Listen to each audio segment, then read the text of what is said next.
안녕하세요, 멋진 아재입니다. 여러분, 오늘 폴 크루그만 뉴욕 시립대 교수의 이야기를 할까 합니다. 좀 거창한가요? 네, 그렇습니다. 폴 크루그만 교수는요, 세계적인 석학으로 인정받고 계신 분이거든요.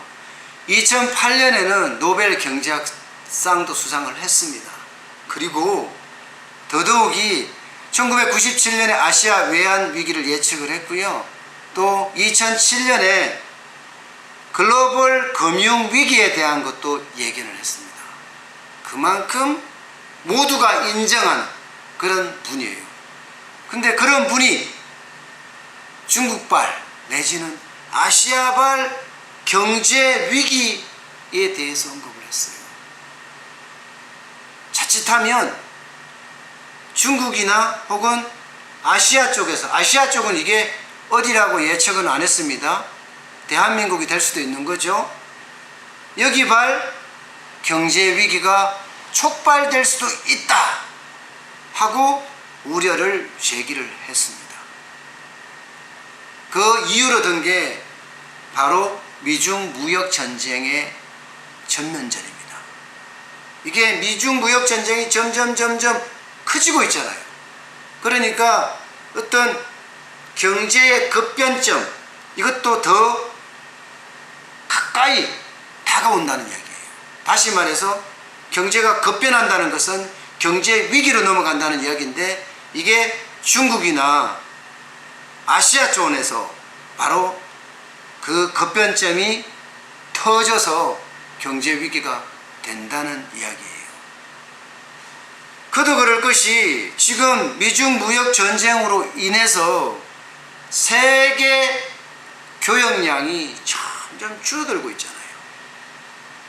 세계 교역량이 줄어든다는 것은요, 세계 경제가 점점 침체로 가고 있다는 의미입니다. 실제 세계 경제 성장률도 뚝뚝뚝 떨어지죠. 자, 이 와중에 그러면 아시아발, 중국발 말고요, 아시아발 경제위기, 그게 대한민국이 될 거냐 한번 짚어볼까요? 기본적으로는 미중 무역전쟁에서 가장 많이 타격받는 게 대한민국입니다. 일본도 아니고요, 대만도 아니고 미국도 아닙니다. 여기에는 대한민국이 가장 크게 타격받아요. 그도 그럴 것이 전체 수출 비중 중에 거의 25%를 중국에 수출하고 있었으니까요. 그러니까 중국이 미국으로 혹은 유럽으로 혹은 남미로 수출이 줄어드니까 우리도 덩달아서 줄어드는 거잖아요. 그러니까 9개월 연속 지금 수출이 감소세를 이어가고 있습니다. 게다가 소비도 지금 만만치가 않아요. 소비도 민간 소비 영역에서는 계속 떨어지고 있어요. 이제 2달 연속 떨어졌거든요. 정부 소비가 좀 늘어난다고는 하지만 이게 민간이 따라주지 않는 한 소비가 늘어나기는 쉽지가 않습니다. 여기에 투자도 악소리가 납니다. 최저임금이 오르고 나서 기업의 설비 투자는요, 확 줄었다고 생각하시면 돼요. 게다가 주 52시간제가 도입되니까 더더욱 움츠러들고 있습니다. 그러니까 설비 투자가 계속 감소 투자예요. 기업이 투자를 안 하는 거죠. 여기에다가 건설 투자 또 어때요? 규제 계속 규제로 묶어 놓으니까 이게 건설 투자도 계속 마이너스예요. 자, 수출, 소비, 투자라는 게 경제 성장률을 구성하는 핵심 요소들이거든요. 이게 다 마이너스라면 한국 경제 자체가 점점 지금 침체된다는 이야기잖아요. 여기에다가 제대로 한방 질러는 사건이 하나 있었잖아요. 바로 소비자 물가 상승률이 마이너스가 된 거예요. 0.038% 떨어진 겁니다. 이거는 저물가를 의미하거든. 저물가를. 예. 저물가에다가 저성장에다가 이 말은 경기 침체로 계속 간다는 이야기죠. 심지어는 디플레이션 우려까지 굉장히 많다는 거예요. 저는 이미 디플레이션 전조에 들어와 있다고 생각을 합니다. 이 디플레이션은요, 장기 불황을 뜻합니다. 물가 하락이 지속적으로 일어나고요, 거기에 경기 침체가 계속적으로 달라붙는 현상. 그러면 경제는 굉장히 어려워지거든요. 그래서 폴 크루그만 교수가 이야기한 내용 중에 중국발 경제 위기도 이야기를 했지만 거기에 대한민국발 경제 위기도 저는 포함이 되어 있다고 봅니다.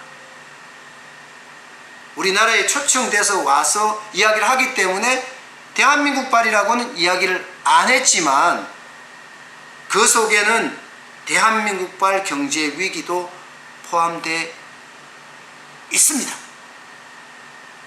왜냐하면요,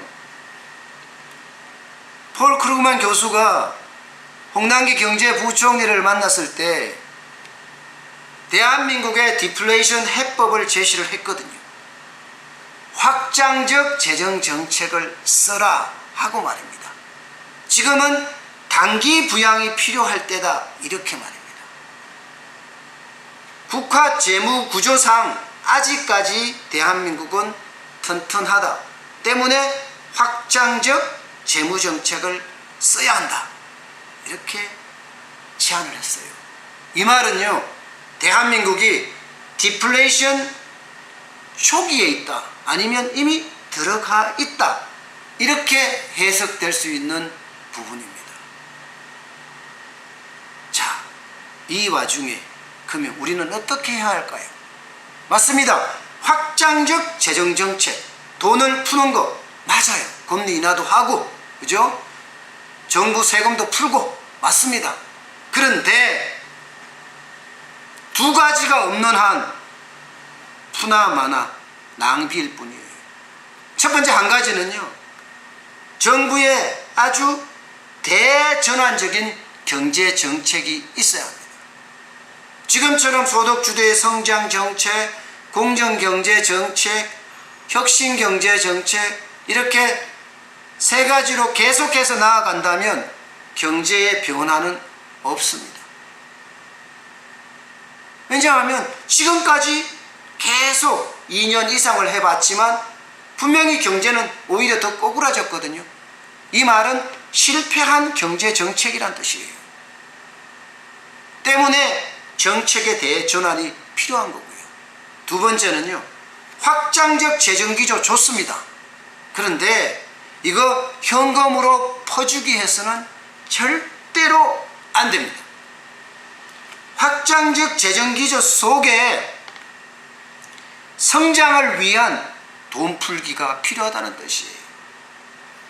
폴 크루그만 교수도 그 점을 아주 강력히 지적을 했습니다.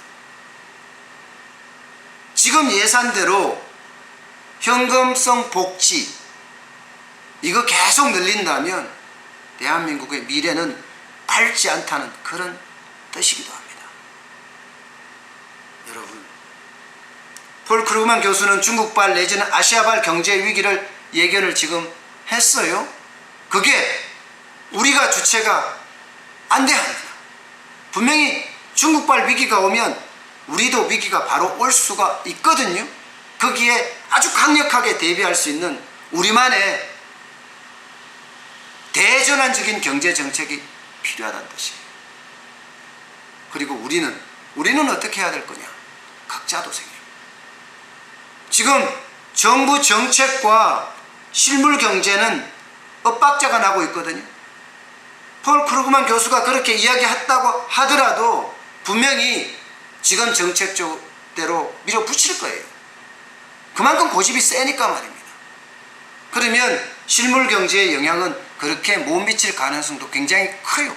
확장적 재정 정책을 한다고 하더라도 말입니다. 때문에 우리가 살아날 길, 실물 경제 속에서 살아나야 되니까, 그죠? 그게 독자 생존밖에 없는 거예요. 미리미리 경제 위기에 대비하고요. 미리미리 살 수 있는 생존법을 찾아야 합니다. 아이고, 오늘은 이 정도 하겠습니다. 오늘 조금 거창했죠. 폴 크루그만 교수에 대한 이야기도 끄집어내가면서 말입니다. 어쨌든 경제 위기가 점점 다가온다는 느낌은 많이 있거든요.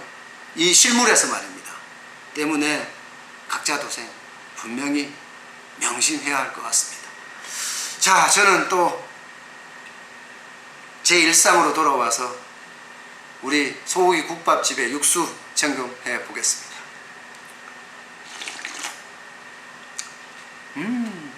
괜찮습니다. 이 정도 육수면 국밥 끓이면 맛있어요. 이렇게 말아서 펑펑 퍼먹어 보면 그게 좋은지 안 좋은지 바로 알 수 있거든요.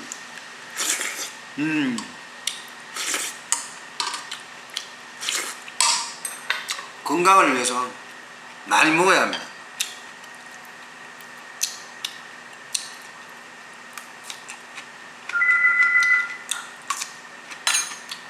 매일 일하는 게 장난 아니거든요.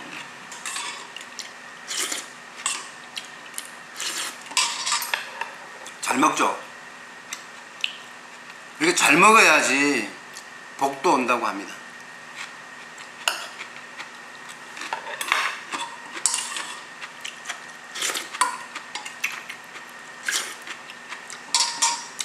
오히려 국밥은 그런 것 같아요. 보약이에요, 보약. 저한테는요.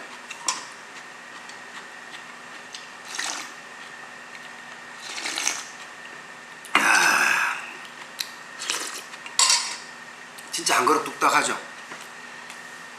보약이니까 아침을 이렇게 먹어 놔야지 또 하루를 열심히 일하잖아요. 저는 그걸 항상 믿고 살거든요. 어제 매출이요. 어제 매출은 월요일인데도 예상보다 매출을 많이 했습니다. 보통 월요일날 잘 매출이 안 일어나요. 그런데 인터넷 주문도 사실 제가 이제 명절이 끝나고 나서 배달이 시작되거든요. 그런데도 인터넷 주문이 들어왔고요. 전화 주문 어제 많았습니다. 많은 분들이 아이고 감사하게도 막 주문을 많이 해주시더라고요. 16일날 저희들이 배송을 할 수 있는데도 말입니다. 어쨌든 모두 감사드립니다. 그래서 어제 매출이 42만 8천 원까지 올라갔습니다. 열심히 하면 알아준다.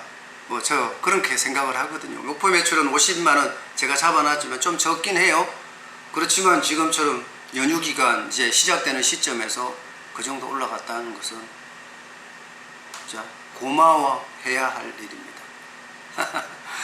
예, 여러분 오늘 비가 많이 온다고 하니까요. 물론 이제 중부지방이 많이 온다고 하거든요. 건강 조심하시고 또 늘 화이팅하면서 긍정적인 생각 하시기 바랍니다. 그래야지 대박도 옵니다. 오늘 여기까지 하겠습니다. 고맙습니다.